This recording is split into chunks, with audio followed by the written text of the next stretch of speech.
Didn't watch the debates last night, but the responses blew my mind. Now, before we get into it, please like and share this video and subscribe to BP, the Bible Perspective. And as always, if you have a thought or comment, add it to the comment section below. All comments are welcome. No, I didn't watch the debates. Actually, I was doing a Tuesday night Bible study. And so I just didn't watch them. And then after the Bible study, I figured I would get the responses, and boy, the responses blew me away. And when I say responses, I am always, what can I say? I am always blown away by the, but I guess let me say it this way. I don't criticize people for their support of Trump, and I mention him, but is he actually either side? I don't. What can I say? I don't criticize their support, but I have some criticisms because of the defense, how people defend Trump, and I'm going to get in that in a moment. But I don't know what the stats were on the, how many what the numbers were on the debates. In previous time, people had thought that some upwards of 100 million people would watch, or it certainly was billed as one of the highly anticipated, watched debates. I wasn't thrilled about the debates for this reason. I didn't think anything was going to come out of it. I pretty much thought it went the way it was reported. I did see some clips, I'm not surprised at that. I'm not big on these kind of interviews or debates because, yeah, they're polished, they're prepared, but I don't think, in my opinion, that they ever get to the truth. A lot of people expressed how disappointed they were, how mad, outrageous they were in terms of just, of course, that you saw the two presidential hopefuls going at it. And look, again, I understand why Trump did it. He really doesn't have a record. People blame Chris Wallace, the moderator. I think that's unfair because what was he to do? He couldn't shut up the president of the United States because of his continual interrupting. My thing going forward, I personally, if I was Biden, I wouldn't debate him, and I wouldn't have any other debates because I don't think that it's worth it. I don't think anything is going to come of it. I think you're going to have the side freak show that you have all the way. I think Trump's going to make sure of that. Because here's the thing, in that kind of format, when you have the country watching, Trump has to answer why he did not manage COVID-19 better. That despite that he knew early on, we have him on tape, despite that he knew how bad it was, how deadly it was, he did nothing. That he would have to answer, pretty much why he steered the nation that resulted to date to over 200,000 American deaths. If you have a civil debate, you'd have to answer how come he hasn't responded to the fact that Putin put a bounty out on our troops.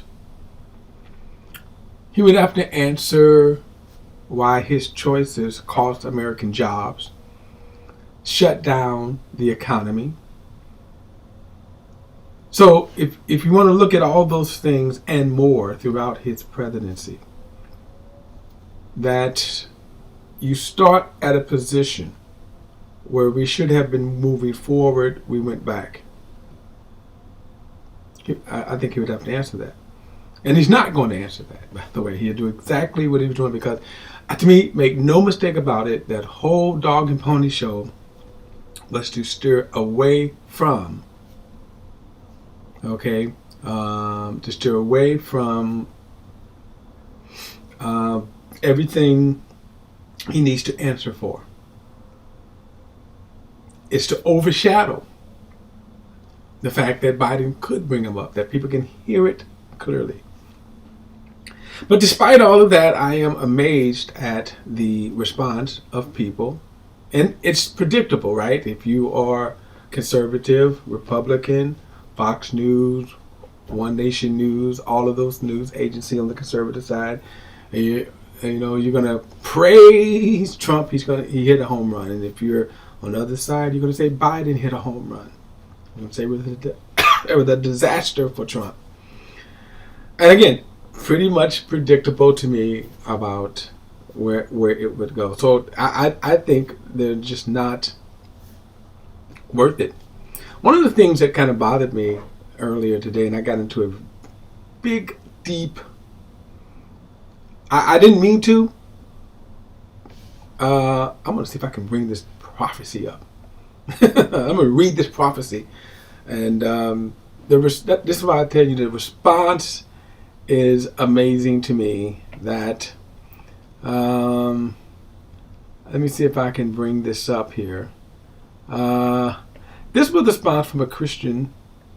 She posted this, and here, this is by Stephen Powell, and the title is Donald Trump's Holy Mockery. So he says, now I think this is in response to the debate. Let's see what he says. I feel the Lord will say. Now, right off the bat, you know this guy is on some BS, because true prophets speak the mind of the Lord. Notice what he says here. It is very appropriate for my servant, Donald Trump, to mock Joe Biden and the Marxists right now. For I have anointed him as Jehu in the spirit and power of Elijah. And every time he mocks these people, he's doing spiritual warfare with the powers they represent. I, the Lord, have called him to run over the bones of Jezebel and to honor her while he's doing it, and not to honor her while he's doing it. I, the Lord, have called him to deal brutally with this Marxist body, for their rise represents the fall and destruction of this great nation. Their rise represents the rise of great red dragon in these last days. And I have anointed this man, meaning Trump, with the spirit of war for this land. These are not cordial exchanges. These are not normal election debates. These are battles which will determine overall the outcome of war for this man who has been anointed and appointed for this time, does not fulfill his assignment of throwing down Jezebel from the walls, then indeed this nation will fall and an open war will save her. Now, I'm gonna spare the rest of it. He goes on to really basically saying, and I'm gonna say he's a false prophet, okay, misrepresenting the Lord. And we're not going to get into all of the reasons why I think this man is a false prophet. But notice how you can tell he's a Republican, right? You can tell he's a conservative, and a Christian conservative, because what? God is for Trump. God raised Trump up. And notice the bravest of this. The mockery. The mockery. God says, I'm okay with that. I'm okay with the mockery. One of the things that it's amazing to me that I would say, and I got into a big back and forth with this sister and others, and I would say this: you mean tell me God is not concerned about the 200,000 lives lost, American lives?